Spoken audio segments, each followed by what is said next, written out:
Hi, in my previous lecture, that is lecture number 03, I have discussed in detail about the intrinsic semiconductors. Now what happens in the intrinsic semiconductor?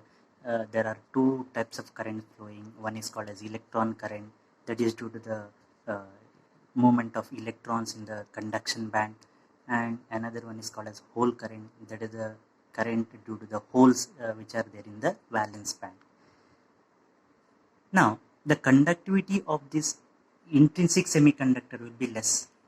What is the conductivity?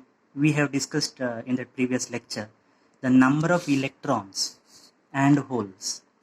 So, there is a limitation for that. So, the number of electrons and the number of holes will be equal to number of electrons will be equal to number of holes, that is equal to the intrinsic carrier concentration.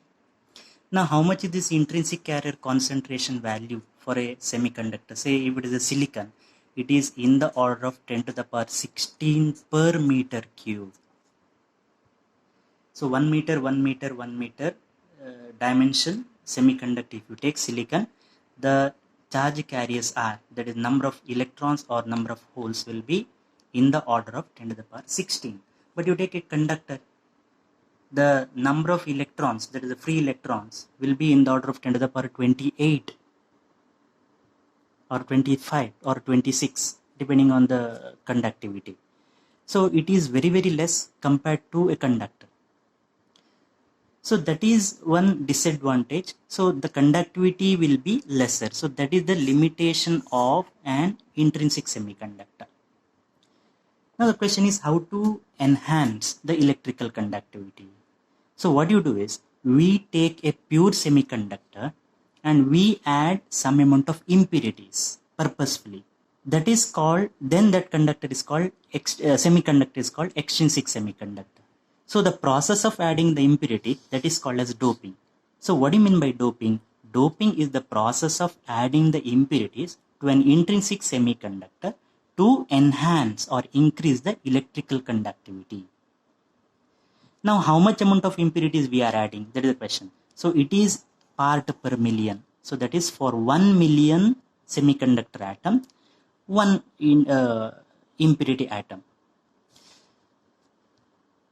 Now, what are the impurity atoms we can add? That is the question.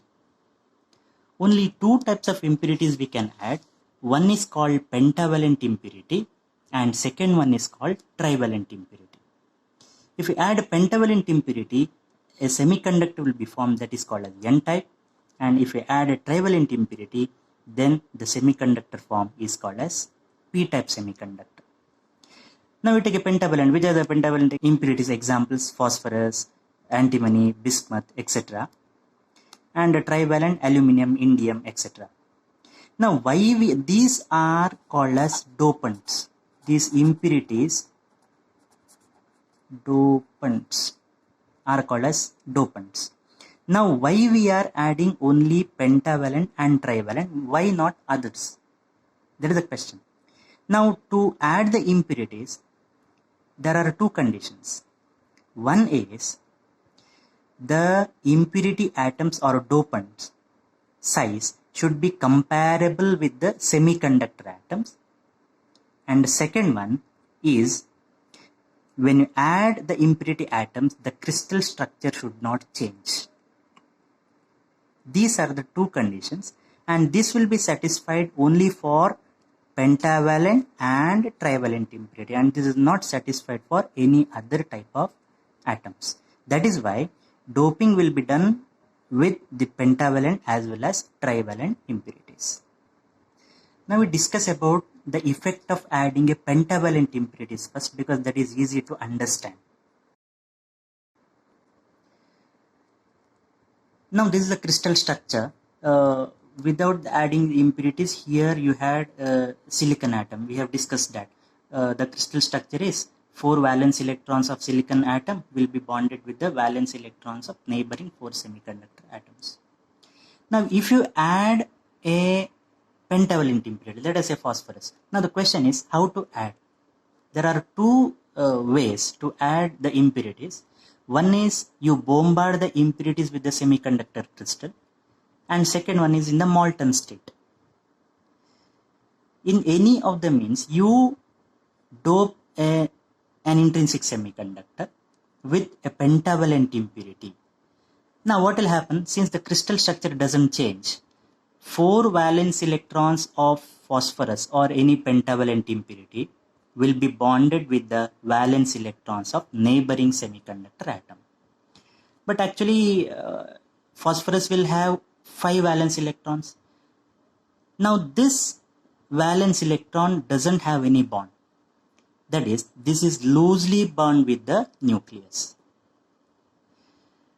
Now, by getting a small amount of energy, if this electron gets small amount of energy, then this electron leaves the parent atom, that is, it leaves the phosphorus or pentavalent atom. If it leaves the parent atom, that electron becomes free. Now this is attached to the nucleus. Once it gets energy, then that electron becomes free. So this pentavalent impurity donate 1 electron to the crystal for the electrical conduction. That is why this pentavalent impurity is also called donor impurity, because this donate 1 electron to the crystal for the electrical conduction. Let us say I am adding ND number of, this is actually the concentration, ND concentration of pentavalent impurity. Now how many number of electrons will be there? The number of electrons will be equal to the donor impurity, because one donor impurity gives 1 electron to the crystal. If you are adding ND concentration of electrons, donor impurity, then the number of electrons will be almost equal to that. Now, why this is almost equal? Why not exactly? Because, see, before adding this pentavalent impurity, the semiconductor is at room temperature, assume. Now, you know that what happens in the room temperature? Some electrons acquire energy and they break the covalent bond and they come out, creating a hole. Similarly, let us say this electron comes out, creating a hole here, electron here. So this will be there even before adding the impurities. So I'll represent here the electron here. There will be, let us say here there are 2 electrons here and corresponding holes. 1 electron, 1 hole. So let us say this structure. If I add still more, this is 1 hole, 1 electron, corresponding electron. Now this is what happens at room temperature without the impurity atom. The number of electrons will be equal to number of holes, that is Ne is equal to NH. Ne is equal to NH. Now here, when you add the impurity, 1 impurity atom gives 1 electron. So that electron will be here. Okay. So if you are adding ND number of impurities or concentration, not number exactly, concentration, here per centimeter, per meter cube, there will be ND number of electrons. Remember, there are no corresponding holes created because this electron did not break the covalent bond and come out. That is why the corresponding hole is not created in the valence band. Now what happens by adding the pentavalent impurity? The number of electrons increase from Ne, because when you don't have any impurity atom, the number of electrons in the valence conduction band will be Ne. Now what happens is the number of electrons increase. So we write it as the number of electrons increase. At the same time, what will happen to the number of holes in the valence band? Will they remain the same or will they increase or decrease? See, when there is no impurity, that is in an intrinsic semiconductor you take. Okay, so let us say this is the intrinsic semiconductor. I'll draw the energy level diagram. Here here there are electrons. This is the valence band, and this is the conduction band. Now some electrons acquire energy and they go from the valence band to the conduction band. So I'll represent 2 or 3 here just for the clarity. Now 3 electrons are there here, 3 holes are there here. Now these electrons will not stay here because these electrons are free and they are free to move in the crystal. When they are moving, they will collide with the holes. When they collide with the holes, the vacancy will be occupied by these electrons. So what will happen? This vacancy, let us say this electron is occupied by the free electron. Now how it will occupy? Because the energy of this electron is higher than the energy of the hole. So the electron will come and occupy this hole. This is called recombination.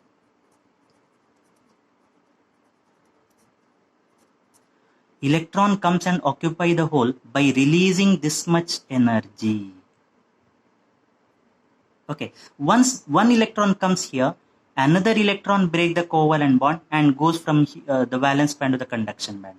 So the rate of recombination and the rate of production of the electrons will be same. But here in the extrinsic semiconductor, that is n-type semiconductor, or when you add a pentavalent impurity, the probability of recombination is more. Why? Because you take a simple example. In this case, let us say here there are 3 applicants for a job and 3 vacancies. Now the probability of filling the vacancy will be quite lesser here, because if there are 3 applicants, if you are not satisfied with the conditions of the employer, you may say that I don't want the job. Only let us say 2 will join for the job, or 2 vacancies will fill and 1 will be vacant. Okay, but in this case what happens here? Here also continuously generation of electron hole pair and recombination will take place. But here there are more number of electrons in the conduction band. So the probability of recombination with the holes is more, because now the number of applicants will be more here compared to this. Here there were only 3 and 3 vacancies. But here there are, let us say, 100 vacancies and 100 applicants and 3 vacancies. Now probability of filling the vacancy here is more. Now when the probability of vacancy filling is more, the number of holes will reduce. Now the number of electrons also will reduce, but that will not affect because there are large number of electrons here. But here the number of holes are very less. Therefore, the number of holes are significantly decreased. So the number of electrons increase. When you add a pentavalent impurity, the number of holes will not remain the same. The number of holes decrease. And there is a formula which gives the relationship between the number of electrons and holes. That is, Ne into NH is equal to Ni square. So this is the equation. And what is Ne? Ne is nothing but Nd. So I can calculate the number of holes. How many number of holes? NH will be equal to Ni square. Ni is a constant for a given semiconductor. And Ne is nothing but the donor impurity concentration. Therefore, the number of electrons are very, very large compared to number of holes. Now by adding the pentavalent impurity, the energy level diagram also will change. Here we have not considered we have not drawn the energy level of this phosphorus. Now what is the energy level of this phosphorus atom, or we call it as a donor impurity atom? See, if this electron acquires very less amount of energy, it will go from the valence pair to the conduction band, because this is loosely bound. Therefore, less energy is required for this electron to go. Therefore, the energy level of this donor impurity will be just below the conduction band. It is just below the conduction band. What is the energy required for the electron to become a conducting electron? Very less. So for this is called donor impurity level, ED. Now for silicon, this ED will be 0.05 electron volt. 0.05 electron volt for silicon, but for germanium it is still lesser, 0.01 electron volt. So see, small amount of energy is required for this electron to go to the conduction band, and this energy will be obtained at room temperature itself. So at room temperature, therefore all the electrons will be in the conduction band, all the free electrons, these electrons. So no electrons will be here. This is only at absolute zero. So at room temperature, all the electrons will go to the conduction band.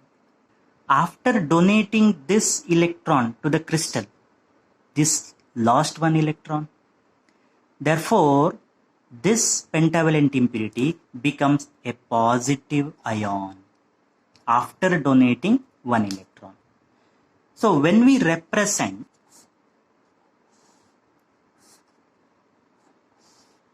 this conductor where there are more number of electrons, okay, more number of electrons, we represent their corresponding ions also. So electron with the impurity ion. So what is the impurity ion? Positive. So I will represent electrons with its positive ions. Positive ion, positive ion, positive ion, and positive ion. Now, there are few number of holes also, because holes also carry the current. Valence electrons will not carry the current, but the holes in the valence band will carry the current. That is why we represent those holes also. So how many holes are there? Very less in number. Okay, and this type of semiconductor is called N-type semiconductor, where there are more number of electrons. So these electrons are called as majority charge carriers,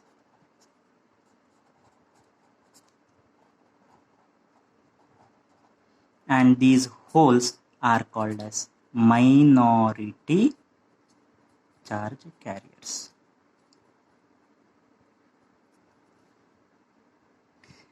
And why the majority charge carriers? Majority charge carriers are because of doping. See, what are the majority charge carriers? Electrons. Why the electrons are created? Because of doping. Why the minority charge carriers? Minority charge carriers are because of temperature. Why these holes are created? Those are because of temperature. That is why the majority charge carriers are because of doping, and minority charge carriers are because of temperature in a N-type semiconductor. Now, before starting with the P-type semiconductor, we solve a problem. Then it will be understood very easily about what is a N-type semiconductor, how the number of charge carriers increase, etc. Now the question is, suppose a pure silicon crystal has 5 into 10 to the power 28 atoms per meter cube. It is doped by 1 part per million concentration of pentavalent arsenic. What is the number of electrons and holes? Assume Ni, that is the intrinsic carrier concentration, is equal to 1.5 into 10 to the power 16 per meter cube. In a semiconductor crystal, there are how many atoms? 5 into 10 to the power 28 atoms per meter cube. This is the concentration of silicon. Now this is doped with 1 part per million concentration of pentavalent impurity. The number of electrons and holes are to be calculated, and you would assume Ni is 1.5 into 10 to the power 16. What do you mean by Ni? Ni is the number of electrons or holes at room temperature of an intrinsic semiconductor. not extrinsic. Now here, how to solve the problem? See, you know, now this is an extrinsic semiconductor, not an intrinsic now, because you are adding so many amount of pentavalent impurity. So this is now a pentavalent impurity, or I mean to say n-type semiconductor. Now in a n-type semiconductor, how the intrinsic carrier concentration, electron number and holes are related? You know, Ne into NH, that is equal to Ni square. Now what is Ne, number of electrons? Now you studied number of electrons will be almost equal to the donor impurity. Now how many donor impurities are there? It is not directly given, but the number of concentration of silicon is given, and the concentration by which the arsenic atoms added are also given. So it is 1 part per million. Now therefore 1 part per million of this is nothing but the number of electrons, correct? No, so therefore the number of electrons will be equal to, so how to calculate the donor impurity? So this is 5 into 10 to the power 28 divided by 1 into 10 to the power 6, 1 part per million. So for 1 million, 1 electron. So for 5 into 10 to the power 28 electrons, how much? Atoms, how much? So this will be equal to 5 into 10 to the power 22 atoms per meter cube. Right now, so this is the number of electrons. Now how to calculate the number of holes? So this is Ne. NH will be equal to Ni square divided by Ne. So Ni square, that is equal to 1.5 into 10 to the power 16 square divided by Ne, that is 5 into 10 to the power 22. Now this will be almost equal to 3 into 10 to the power 9 atoms per holes per meter cube approximately. Now what this tells about? See, before doping, number of electrons are this much, number of holes also this much. After doping, what happens? The number of electrons rises to 5 into 10 to the power 22. Earlier 10 to the power 16. Now it is 10 to the power 22. Number of holes at the same time, previously before doping, it was in the order of 10 to the power 16. Now it is in the order of 10 to the power 9.